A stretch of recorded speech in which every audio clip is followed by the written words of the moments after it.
What's going on, y'all? OJ back here with another video, and today we're gonna be talking about MMA journalists. Now, I think everyone's seen the clip of Sean Zittle absolutely destroying Dana White at the Canelo versus Crawford press conference, and that got me thinking.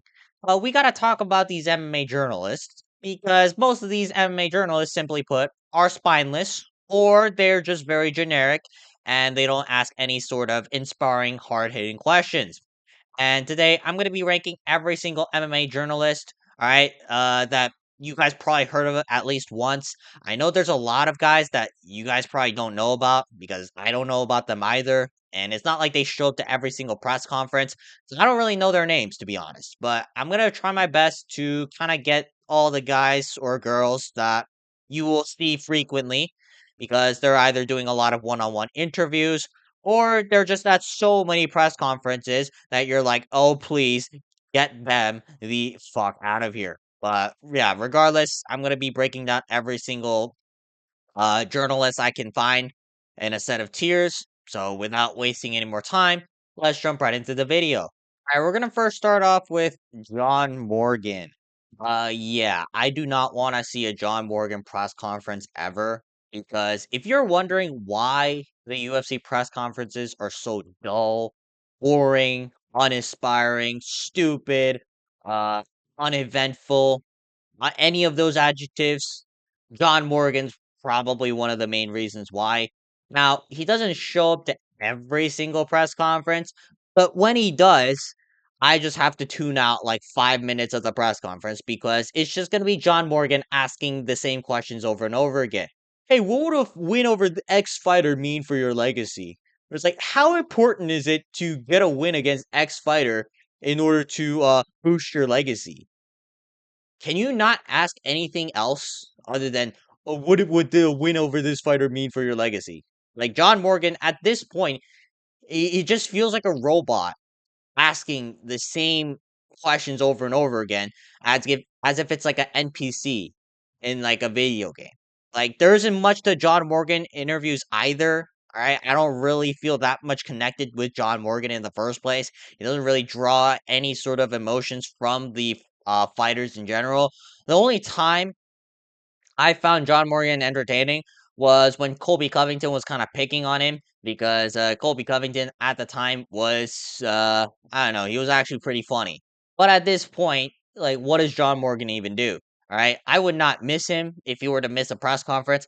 Hell, I wish he missed more. But unfortunately, he's a mainstay because he never really ruffles Dana's feathers. He doesn't really like ask the hard hitting questions to fighters. He doesn't really do much of anything. He just kind of stays there and then repeats the same lines over and over again.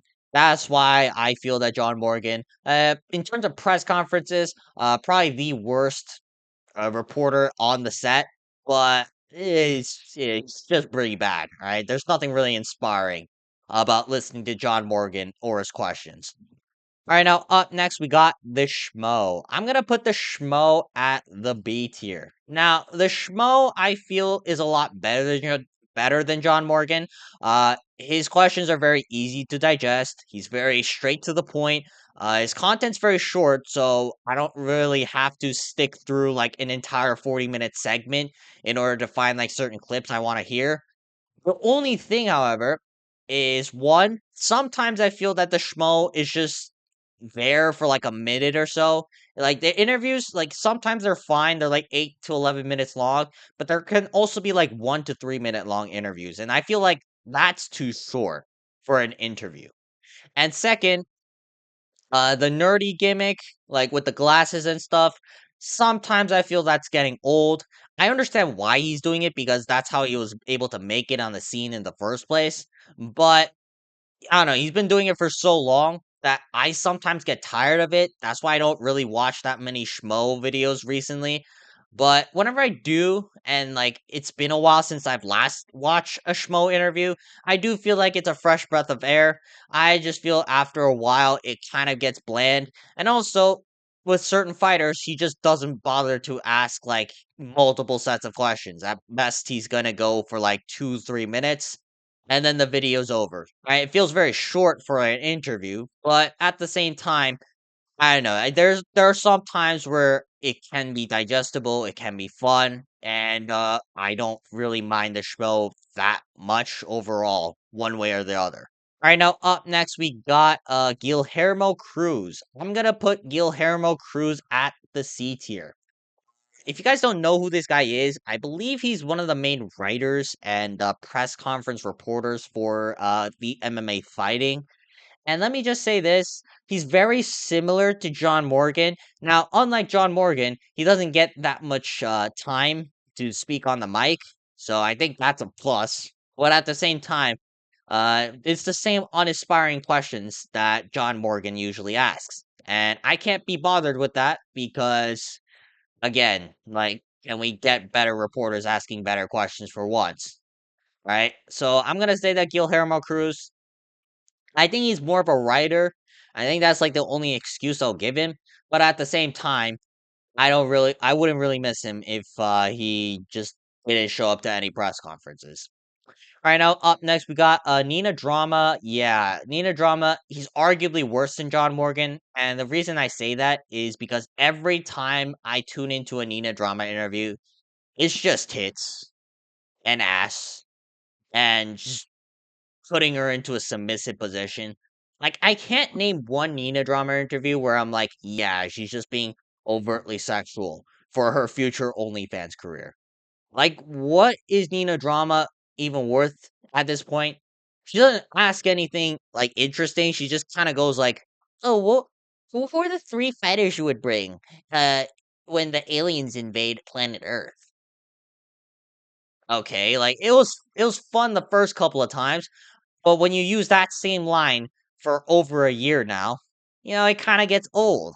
And also, Nina Drama doesn't really do much of anything in terms of like getting fighters like to get personal with her.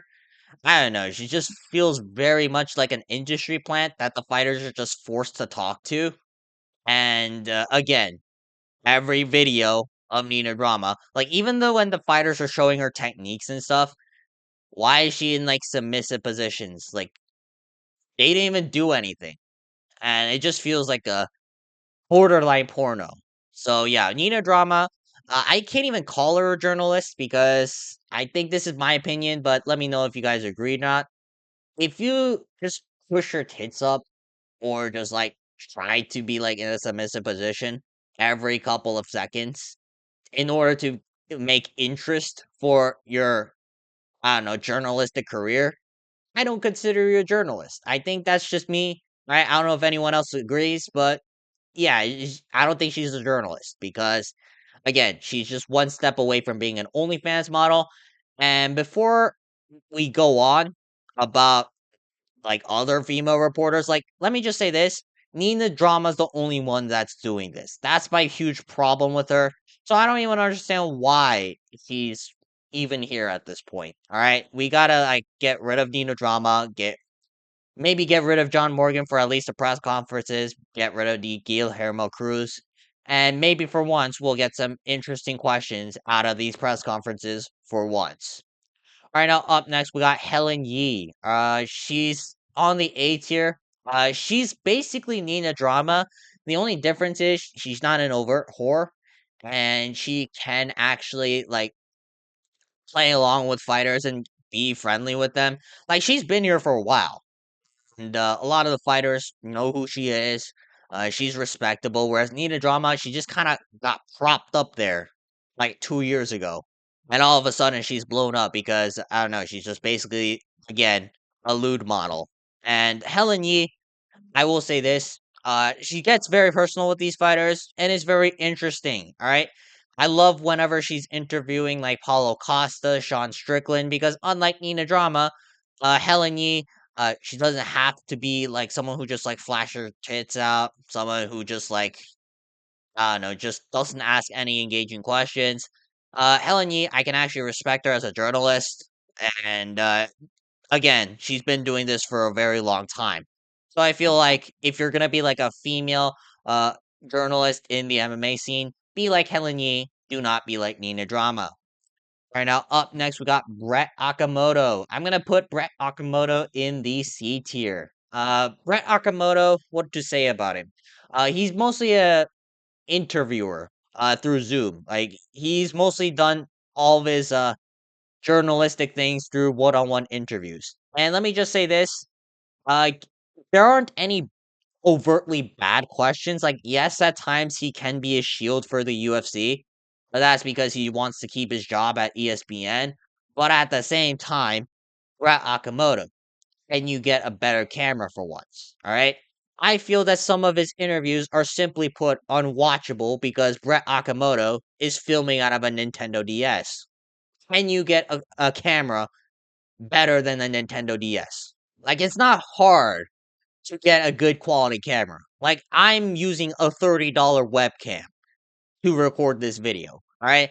And yeah, you could say, oh, it doesn't matter the camera as long as he asks engaging questions. Like, I don't really think Brett Akamoto asks engaging questions. That's the thing. He's just kind of stuck in the middle. And if you're kind of stuck in the middle, at least have good quality cameras. All right, that's like at the bare minimum. And Brett Akamoto doesn't even do that. My overall thoughts on Brett Akamoto: please get a better camera. Like, I don't know how you're filming out of an iPhone 4 as a media member in 2025. Like, that's simply unacceptable. So yeah, until Brett Akamoto gets a better camera, I'm gonna say that he belongs in the C tier. All right, now up next we got Oscar Willis. Oscar Willis, I'm gonna put him at the B tier. I really love his interviews with Dan Hooker and Conor McGregor. The only thing that's really holding him back is when he's in charge of going to the press conferences for the Mac Life. Brett Oscar Willis, I feel he just kinda asks the same questions that you would ask, what that you John Morgan or Guillermo Cruz would ask.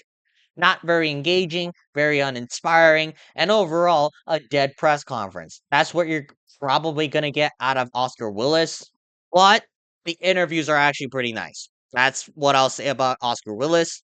So, he's pretty good overall compared to most of the other media members over here. All right, now up next we got the Ariel Helwani. I'm gonna put Ariel Helwani at the A tier. Yeah, I used to not really like Ariel Helwani. I felt that he was using his platform to spin narratives against certain fighters or against the UFC, and this would inevitably create conflicts with fighters who are under the UFC because you they can't really answer certain questions. But Ariel Helwani keeps pushing them over and over, even though he knows that they might be at risk of losing their job. Overall, I feel that Ariel Helwani, however, there's a reason he's been around for so long. He is very good at interviews. All right, that's what he's been doing for the longest time, and he's basically a pioneer to MMA media. I have huge respects to Ariel Helwani. Right? He's paved the way for, like, MMA YouTube as well, which is why you're seeing all of these, like, content creators, like, try to succeed on this, platform, and hey, that's what I did too, and as out of respect for someone who's paved the way for this career, I'm gonna put Ariel Helwani at A tier, even though I don't really agree with some of his takes, even though I feel that he's using his platform to spin certain narratives. Ariel Helwani, there's a reason he's been able to last so long, and that is because he's a pioneer who gritted through back when there was no such thing as MMA media. And now Ariel Helwani, although he's been dying of popularity recently, he's still a forefather, and henceforth I'm going to respect him by putting him at the A tier. All right, now up next we got the Kairos brothers. I'm gonna put them at the B tier. Like, the only reason I'm gonna say that is I only know the guy on the right. Like, the guy on the left, I've never seen him before. Or it feels like I've never seen him before, at least. The guy on the right, he can ask very interesting questions. He's very charismatic. But again, the guy on the left, I don't really know who he is. And they kind of market themselves as the brothers. Right? So averaging this out, like, I would put uh the brother on the right on the A tier and the brother on the left on the C tier just because I don't know. And yeah, if you average that out, I'll put them at B, right? It's kind of unfair because again, I know about the brothers mostly through the guy on the right, but again, like I gotta kind of average this out because this is two people running this show technically. So yeah, overall, I'm gonna say they're B tier. I do recommend you guys listening to them though because they're actually pretty inspiring. They're very to the point, charismatic, and even at press conferences, they can kind of lift a dead crowd at times. All right, not all the time. All right, sometimes they have to play along because again, Dana White fears actual journalism, and Dana White just doesn't want any journalists to ask the hard hitting questions. But I feel like if these guys didn't have those restrictions, these guys would be one of the few that would ask all of the hard hitting questions. So, overall, the brothers, the Kairos brothers, I believe, they're pretty good. Last but not least, I'm gonna go with Kevin Iole. Kevin Iole is a very respectable media member, in my opinion. Right, this is the guy that asked Dana White, "Does John Jones have pictures of you?" After Dana White was doing one of his glizzy sessions of John Jones, and Kevin Iole, I think, unfortunately, is not allowed in any of these press conferences anymore because I don't know. He kind of confronted Dana White. And Kevin Iole, I will say, we miss you. Like, we need members like Kevin Iole in the media, especially during press conferences, because once Dana White cut off Kevin Iole from all these press conferences, it's just been back to being incredibly stale. So if you guys don't listen to any of Kevin Iole's reports or interviews, I highly recommend you to listen to them because they're very insightful. And Kevin Iole again asks the hard hitting questions, which we have been missing for in MMA media for so long. But I'm gonna say that Kevin Iole, he's a very respected MMA media member, and unfortunately, because he's a respectable journalist, Dana White doesn't include him in his press conferences. All right, that's gonna be it for today's video. If you guys want to see more videos like this, please make sure to like and subscribe so I can get this channel monetized. But other than that, though, leave a comment down below if I missed any sort of journalist that you would consider on this list. I don't really know any off the top of my head, so yeah, I'm not exactly sure if I forgot any or not. But yeah, other than that though, like and subscribe, and I will see you guys later. Peace.